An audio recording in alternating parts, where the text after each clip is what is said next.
आगामी 3 नवंबर को राज्य के 2 विधानसभा क्षेत्रों मोकामा और गोपालगंज में उपचुनाव होने जा रहा है। खास बात यह है कि दोनों सीटों पर महिला उम्मीदवार ही राष्ट्रीय जनतांत्रिक गठबंधन और महागठबंधन का भविष्य तय करेंगी। गोपालगंज में भारतीय जनता पार्टी अपने दिवंगत विधायक सुभाष प्रसाद सिंह की पत्नी कुसुम देवी को उम्मीदवार बना सकती है।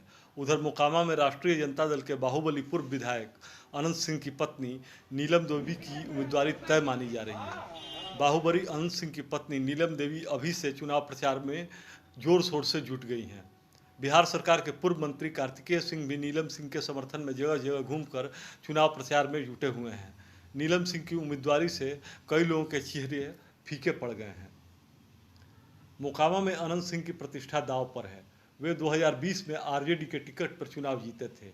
एक मामले में 10 साल की सजा मिलने पर उनकी सदस्यता रद्द हो गई। इसी कारण वहां उपचुनाव हो रहा है। उपचुनाव में पूरी तरह से बदले हुए हैं समीकरण।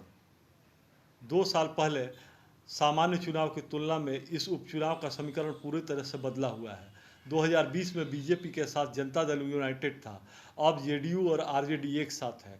अगर जेडीयू के प्रभाव के सभी वोट महागठबंधन में मिल गए तो बीजेपी के सामने मुश्किल खड़ी हो सकती है। लेकिन उपचुनाव के दोनों क्षेत्रों की संरचना कुछ अलग है। मोकामा का हाल यह है कि पार्टी कोई रहे, अनंत सिंह जीतते रहे हैं। जेडीयू निर्दलीय आरजेडी से वे चुनाव जीत चुके हैं। 2020 में बीजेपी जेडीयू के साथ रहने पर भी अनंत सिंह आरजेडी के उम्मीदवार की हैसियत से 36,000 से अधिक वोटों के अंतर से जीते थे। दूसरे नंबर पर जेडीयू के रामलोचन सिंह रहे। इस बार अनंत सिंह की पत्नी नीलम देवी चुनाव लड़ेंगी।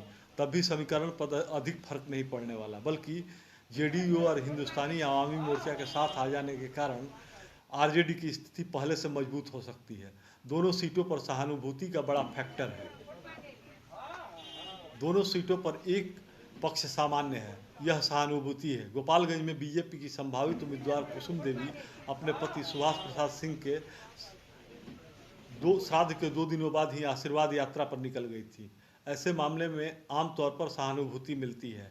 हाल में बोचहा में उपचुनाव हुआ था, जहां दिवंगत विधायक मुसाफिर पासवान के पुत्र अमर पासवान की जीत हुई थी। इसलिए दोनों सीटों पर बीजेपी और आरजेडी के उम्मीदवारों के लिए सहानुभूति बड़ा पक्ष हो सकता है।